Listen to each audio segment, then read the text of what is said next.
I am the project manager for this year's rocket team. This year is the 7th year of iteration for the CSU rocket team.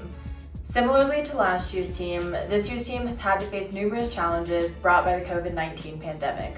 Unfortunately, one of those challenges was the cancellation of Spaceport America Cup. While the competition was canceled, the team still wanted to perform launches and conduct research that could help future teams. Thus far, we have performed 2 subscale launches. We have not yet implemented a successful recovery system, so it is likely that at least one more subscale will need to be performed before the manufacturing of our full-scale rocket. The goal is to build an airframe and electronics that are capable of launching a full-scale rocket to 30,000 feet with an experimental solid motor, as well as build a liquid propulsion system capable of hot fire testing. The team of 14 mechanical and electrical engineers has been split into 3 sub-teams to accomplish these tasks: airframe and recovery, controls and payload, and propulsion. From here, we will be taking an in-depth look into what each of these sub-teams has accomplished this year.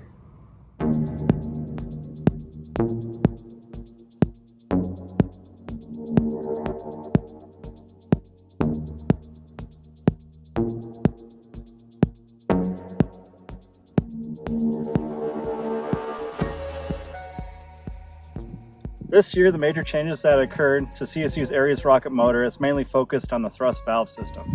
This system is responsible for controlling the flow of propellant into the pintle injector, which atomizes propellant before combustion. This flow of propellant is initiated when a small amount of black powder is set off inside the pyro valve, opening a path for hydraulic fluid to drain and lowering the propellant pistons. The changes we made were to isolate the fuel line from the pyro valve to reduce the chance of the hydraulic fluid interacting with the fuel and to ensure greater level of safety. This year, just as years prior, the Aries rocket will be operated using 2 liquid propellants. For the fuel, we are using ethanol, and for the oxidizer, nitrous oxide. These 2 propellants were chosen due to their easy degree of storability and relatively low volatility. Nitrous oxide was chosen specifically due to the fact that we can utilize its vaporization pressure to self-pressurize the entire system. This allows for us to maintain an internal tank pressure of 700 psi, allowing for the absence of separate pressurized tanks. These propellants also allow for relatively simple pre-launch procedures. Before final assembly, the components of the motor will undergo a rigorous cleaning procedure using soap and water, followed by a final alcohol cleaning. Even though our Aries rocket will not launch at the now canceled Spaceport America Cup, we still wanted to move forward with designing a rocket motor capable of achieving the adequate thrust required to reach our goal apogee of 30,000 feet. In order to do so, calculations were performed to determine the optimal design configurations of the motor. This required an optimization of total rocket mass, propellant mass, burn time, and thrust. Our current design should theoretically achieve an apogee of around 30,500 feet with a total specific impulse of 195, a thrust of 704 pounds, a thrust-to-weight ratio of 5.7, and with a total run time of 15.3 seconds.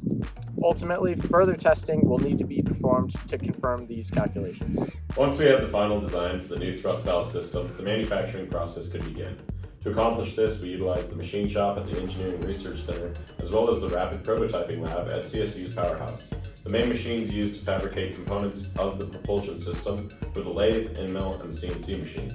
Besides the thrust valve parts, a new pintle injector was machined to achieve a mass flow rate of propellant that would allow for the required thrust to achieve the apogee goal of 30,000 feet.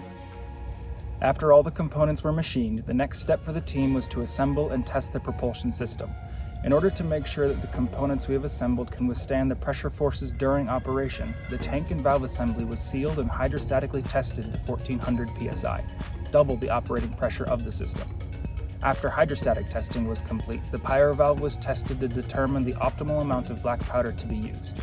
Next came cold flow tests, which allowed for us to confirm if we were achieving the correct mass flow of propellants as indicated by our calculations. Finally, hot fire tests could be performed where chamber temperatures and thrust curves were determined using a DAC measurement system on a static test stand.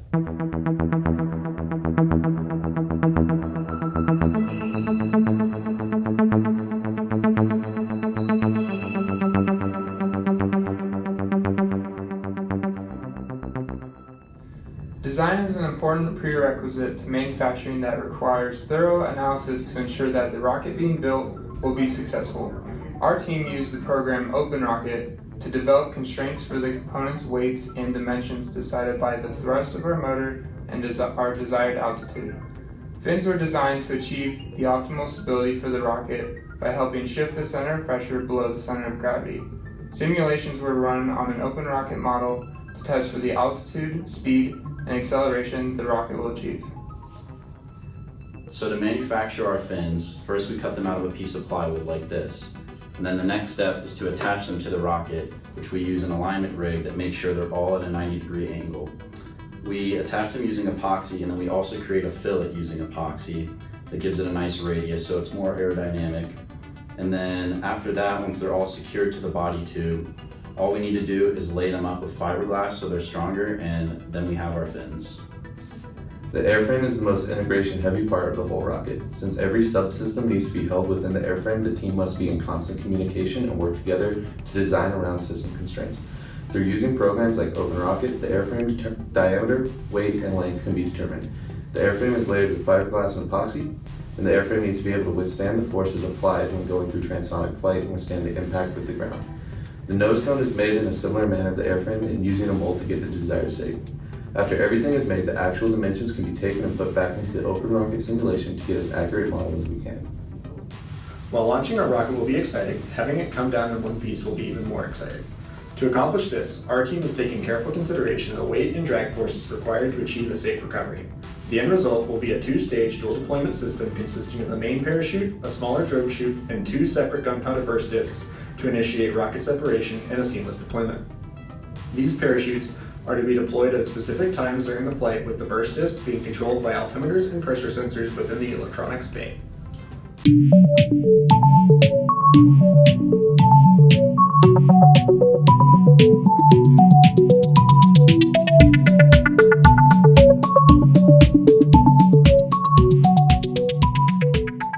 So another important consideration for a rocket going to a fairly high altitude is that it will likely land somewhere miles away from the launch site. So to be able to find the rocket without having just visuals on it requires some sort of GPS tracking. And for that we use a high-powered radio transmitter sending packets of GPS and altitude data so we can decode the location of the landing site from miles away. To do this successfully, we had to obtain radio technician licenses from the FCC and develop an electronic system that captures and encodes the telemetry data. The mechanical design, manufacturing, and integration of an electronics bay module is key to house all electrical components in a secure manner within the airframe. Key considerations for this design include the strength of the module itself, weight reduction, and space optimization. We chose to use fiberglass instead of steel L brackets to join the bulkheads with the electronics sled to save space while still providing enough strength. In order to secure difficult to mount components, we designed and 3D printed mounts that were screwed to the electronic sled.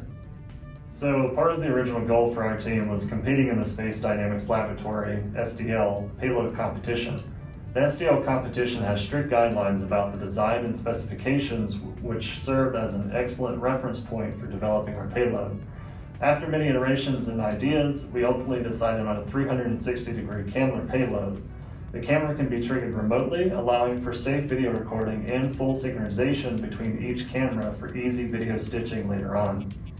To safely fill our rocket with oxidizer and execute launch commands, we needed to design a controller with a range of at least 2,000 feet. We used Arduinos and 900 MHz LoA radio modules in our controller and relay box. To prevent accidental launch, at least 3 user actions are required to send any launch command. The relay box receives commands from our controller and switches power to various devices on the launch pad. We tested our launch controller by launching smaller model rockets and range tested to 2,000 feet. Cut. That's a wrap. That's it.